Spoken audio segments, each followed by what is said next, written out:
Hi, welcome to a series of training videos about common workplace tasks that we don't need to do anymore. Why? There's a simpler, easier, faster way that you can do these things that makes your life much better. My name's Daniel, I'm the Head of Training and Adoption at Data3.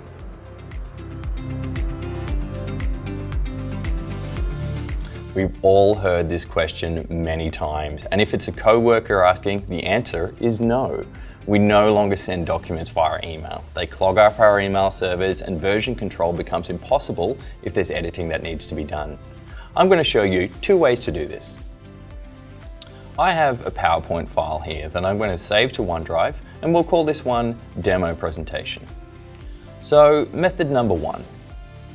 When a colleague asks for a file and I'm in PowerPoint or any other Microsoft 365 application, I can go up to the top right-hand corner, click the Share button, and then click Share again.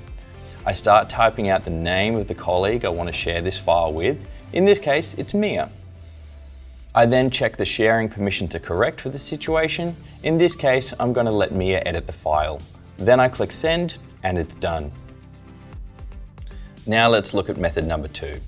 If I'm in Microsoft Teams when the request comes through, first I go to Chat. I can share the file with just one person or everyone in a group chat at once by selecting them on the left.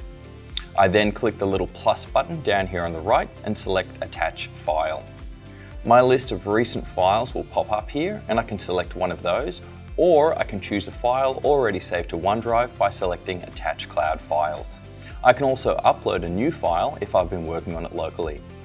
I'm going to share the file we saved to OneDrive earlier, so I'll select Attach Cloud Files.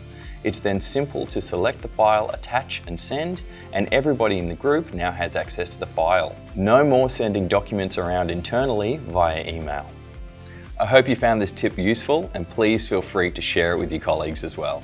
If you're interested in further training and adoption, check out my other videos in this series and don't hesitate to reach out to Data3 if you'd like more help.